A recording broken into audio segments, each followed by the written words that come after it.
I've always thought there was something seductive about a through hike.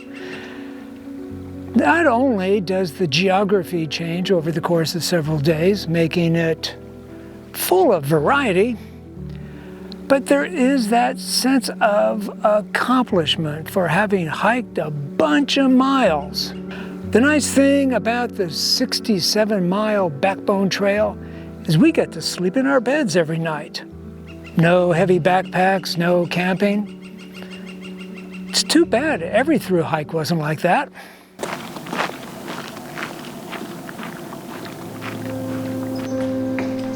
The hike starts at the Ray Miller Trailhead. Directions for the trailhead and car shuttle are in the description.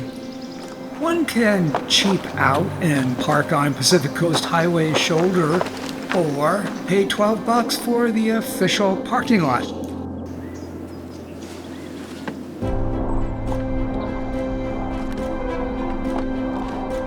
The trailhead itself is just off the parking area. And here we have the beginning of the Backbone Trail, or the end of it. Your choice if you want to go north to south, which is what we're doing, or south to north. There's no correct answer. And trust me, either direction is just as hard or easy. Now, most people, by that I mean all but a couple of hikers, do this as a series of day hikes. That's because the trail is not exactly backpacker friendly. There's not a lot of places to camp or a lot of sources of water.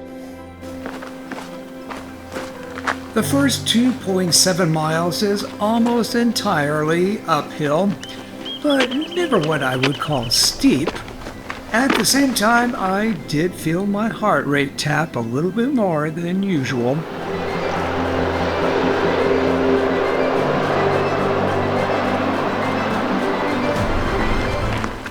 There is also the issue of sun exposure.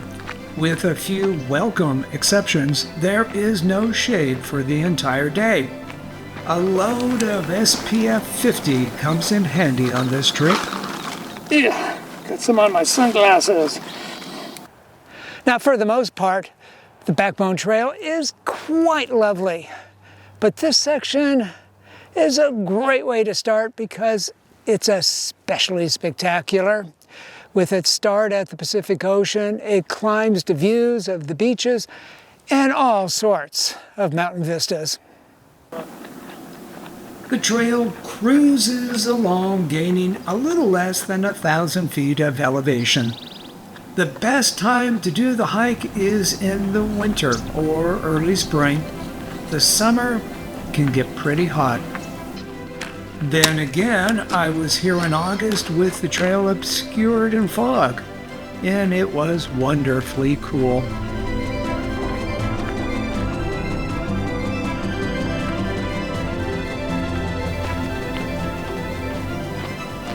What we have here in terms of vegetation is what's known as coastal sage scrub. Now, I'm talking about the ecosystem, not a specific plant. By the way, this is manzanita. Now, even though we're right next to the ocean, this is considered semi-desert because it only gets about a foot of rain each year, plus about 10 inches more in the form of fog. Black sage, poppies, and yucca still manage to survive. Oh, by the way, manzanita. Chumash natives use this leaf to brush their teeth. That might be handy information sometime in the future, or not.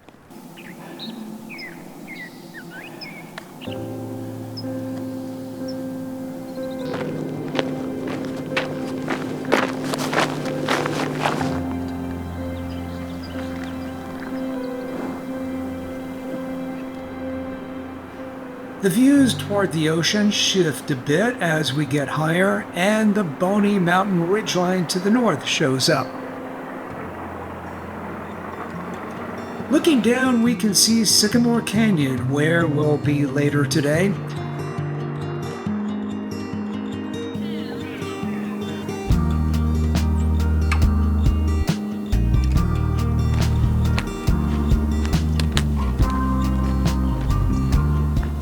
After traversing a ridge, we come to the top and the Overlook Fire Road.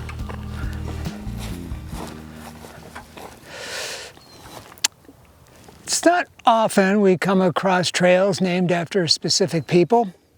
The Ray Miller Trail honors a guy who used to live at the trailhead in a small trailer. He was the state park's first camp host. I met him once. He was quite likable. He gave me what was probably his standard speech to look out for rattlesnakes. And wouldn't you know it, one nipped at my ankle a little later, but missed. He died in 1989 at age 86. From here, we turn left. I'm a little perplexed as to why there aren't any signs designating this as the Backbone Trail. It's always nice to have confirmation that we're on the right track. With that slight lump out of the way, we continue along the ridge with views to Boney Mountain, which is where we'll be hiking on the next section.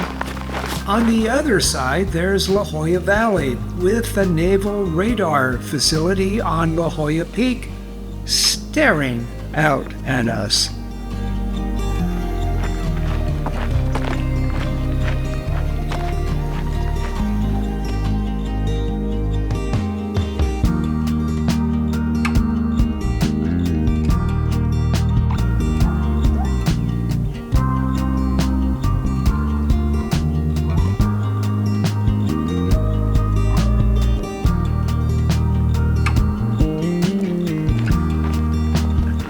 After more than 2 miles, we come to this junction. However, I miss the sign and continue for a little distance before realizing my mistake and have to backtrack. Why don't we stop for a second and let me look at Gaia? We find our way onto the Wood Canyon Vista Trail, aka the Backbone. Looks right. This takes us for 1.8 miles down into Sycamore Canyon, an easy single-track descent with plenty of scenery.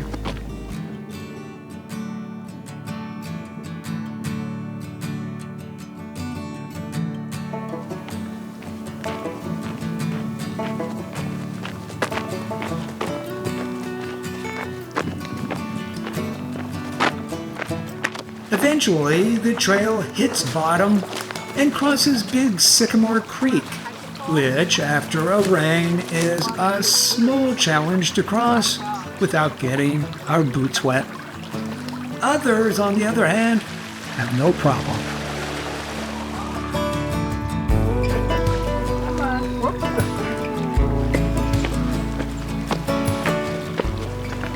Here, there's a perfectly placed picnic table where we rest for a few minutes and then continue left up canyon for not quite 2 miles to the Danielson multi-use area.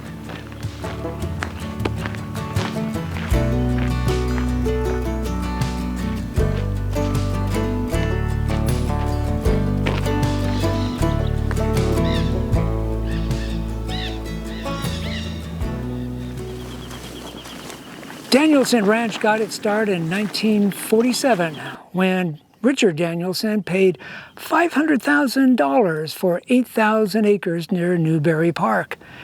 He turned it into a ranch for Hereford cattle, sheep, and quarter horses. Plus, for a time, he grew lemons. In 1972, he donated 5,500 acres of the property to the state for inclusion in Point Mugu State Park. Then, 8 years later, he sold 850 acres to the National Park Service. Now, Danielson, who died in 1988, is buried somewhere in this ranch.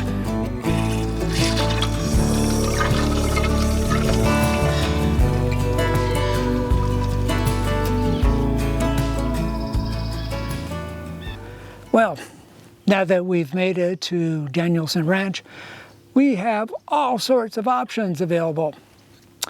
If we were really ambitious, we could continue 9 miles down the trail south to the Mishimoka Trailhead, which is on Yerba Buena Road. That would mean a total of 17 miles. Another option would be to continue going up Sycamore Canyon Road to Rancho Sierra Vista, where you might have a shuttle car waiting for you. We, on the other hand, are going to double back down Sycamore Canyon Road to Sycamore Canyon Campground, where our shuttle car is.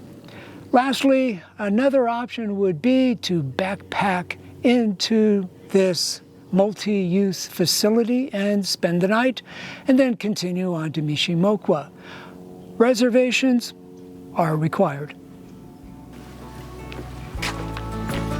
As I said, we return to Sycamore Canyon Road and take it south to the coast, which is about 4.5 miles away. The car shuttle is far simpler this way, with the two parking lots a mere 1.5 miles apart from each other. While this is the shadiest section of the hike today, it does involve a dozen crossings of the Big Sycamore Creek. None of them difficult, but still tedious.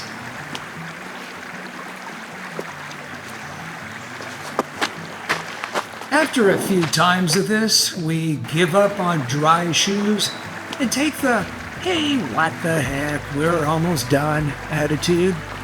A mile in wet socks isn't going to hurt, right?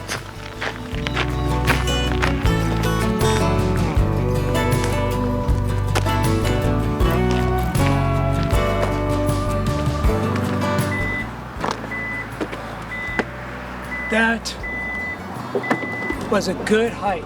Whoa!